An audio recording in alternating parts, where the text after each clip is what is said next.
یہ جو پروفیشنل بھکاری ہوتے ہیں، ایک تو پروفیشنل کسی کام کا ہوتا ہے نا، کسی کام میں کوئی پروفیشنل ہے، ایکسپرٹ ہے، تو یہ اس کام میں ایکسپرٹ ہیں اور اس میں پروفیشنل ہے۔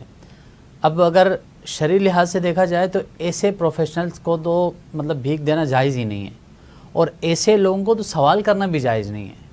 بلکہ بزرگان دین نے اس بات کو لکھا کہ اگر کوئی شخص شرعی فقیر نہ ہو، جس پر زکوٰۃ کا احتمال نہ لگتا ہو، وہ زکوٰۃ کا مستحق نہ ہو، اب اگر وہ اعلان بھی کرتا ہے تو اس کا اعلان جائز نہیں، حرام ہے۔ اچھا، اب یہاں تو آپ مجھے بتائیں کہ ایسے یہ بھکاری کہ جن کے پاس خود کئی ہزاروں ان کے جیب میں آلریڈی پڑے ہوتے ہیں۔ ویڈیوز دیکھی نہیں آپ نے؟ ویڈیوز بالکل، یہ ریسنٹلی 5,000 کے نوٹ رکھے ہوئے جیب میں، اور وہ جناب میں نے ابھی ریسنٹلی ایک ویڈیو دیکھی سوشل میڈیا کے ذریعے سے، تو ایک بندہ وہ بظاہر نبینے بنے ہوئے اور ان کی جیب میں 50 100 اور ہزار روپے والی گھڑیاں ہیں، اندازہ کریں، بظاہر نبینا بنے ہوئے۔ لوگوں نے جب ان کو پکڑا، جیبیں نکالی، تو یعنی ہماری 6-7 مہینے کی سیلریاں جتنی ان کی ایک دن کی آمدنی ہو جاتی ہے، تو ایسے لوگوں کو تو دینا بالکل بھی جائز نہیں۔ اچھا، کیا پہچان ہے سر؟ اب پہچان، جہاں تک رہی بات پہچان کی، تو شریعت نے دیکھا نا ایک بہت نفیس بات فرمائی۔ شریعت کہتی ہے کہ جب تم کسی کی مدد کرنا چاہو تو سب سے پہلے اپنے رشتہ داروں میں دیکھو۔ بالکل، اس کی وجہ کیا ہے کہ تمہیں خود کا پختہ یقین ہے کہ ان کو اس چیز کی ضرورت ہے۔ بالکل، آپ کے اگر رشتہ داروں میں کوئی ایسا بندہ نہیں ملتا، فرمایا کہ پھر اڑوس پڑوس تمہارا حقوق ہے۔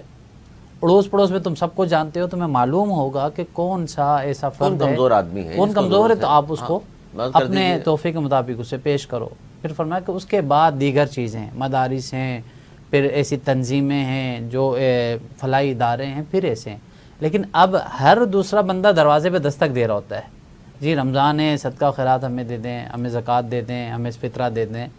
تو اس سے بہتر ہے کہ ایسے اشخاص کو جو پروفیشنلی طور پر پورے بزنس کلاسیں بک کر کے یہاں بالخصوص کراچی شہر میں آئیں، اس سے بہتر ہے کہ بندہ اپنے عزیز و قریب میں، اپنے رشتہ داروں میں جہاں دیکھیں کہ ان کی عزت نفس مجروح ہو رہی ہے تو وہاں تحفے کے طور پر دے۔ اب یہ جو ہم بات کر رہے تھے، ڈاکٹر صاحب بھی کر رہے ہیں اور آپ بھی، کہ یہ جو گلی محلوں میں، سگنلز پر، بڑی سڑکوں پہ، چھوٹی سڑکوں پہ، بازاروں میں روز مستقل ہمیں کچھ تو وہی لوگ نظر آتے ہیں جو پورے سال ہوتے ہیں، کچھ نئے آ جاتے ہیں باہر سے، تو ان کو منع کر دینا، ان کو نہ دینا، یہ درست فیصلہ ہوگا سب کا؟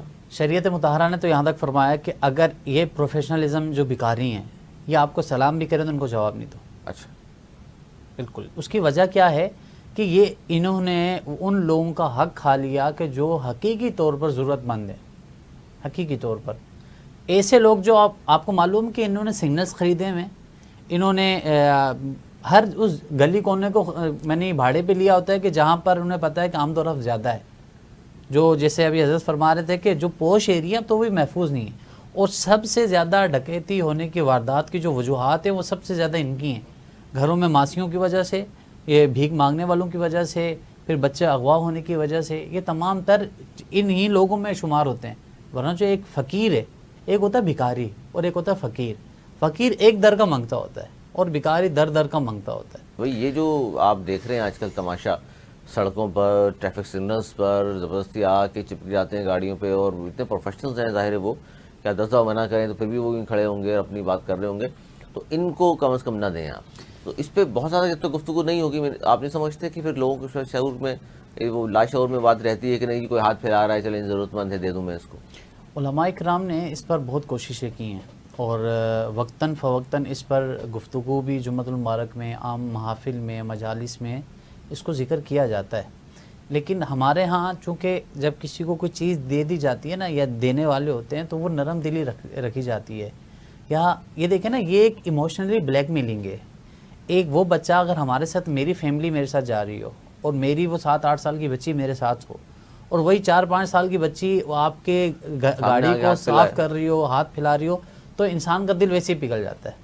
وہ اس ٹائم اس کو نہیں دیکھ رہا ہوتا بلکہ اپنی اولاد کو دیکھ رہا ہوتا ہے، تو وہ اس اولاد کو دیکھتے ہوئے وہ ایموشنل ہو کے جو ہے نا، وہ انہیں پھر پیسے دے دیتے ہیں۔ تو اسی ایموشنل کا وہ فائدہ اٹھاتے ہیں، اور وہ پھر اربوں پتی سے بھی زیادہ آگے بڑھ جاتے ہیں۔ وہ تو ظاہر ہے ان کا تو کاروبار ہے۔ یہ دیکھیں نا، یہ تو بلکہ جن کی یہ سوسائٹیاں بنی ہوئی ہیں باقاعدہ، اب تو ان کی الگ الگ جھگیاں جنہیں کہتے ہیں، یہ بنی ہوئی ان کی سوسائٹیاں بنی ہوئی ہیں، ان کے چھوٹے چھوٹے وہ معصوم بچے کہ جنہیں ہم ہوا بھی نہیں لگنے دیتے، جنہیں ہم اتنا بالکل سیف اس کو رکھتے ہیں. میری خود کی بیٹی ہے, ہم اسے مطلب میں اسے اتنا سیفلی رکھتا ہوں کہ اسے یعنی ہوا بھی ٹچ نہ کرے, اور یہ ان بچوں کو ہی اپنا پروفیشنل بنا کر ان سے بھیک مانگ رہے ہوتے ہیں, ان کو سامنے رکھا ہوتا ہے, اب وہ ایک نومولود بچہ ان کو دکھا کے پیسے لے رہے ہوتے ہیں. تو یہ کوئی ان کی مجبوری تو نہیں ہے. آپ دیکھیں گے بھیک مانگنے والوں کے اکثر گلے میں اور کانوں میں جو سونے کی بالیاں اور وہ لٹک رہے ہوتے ہیں, وہ ہمارے گھروں میں نہیں ہوتی.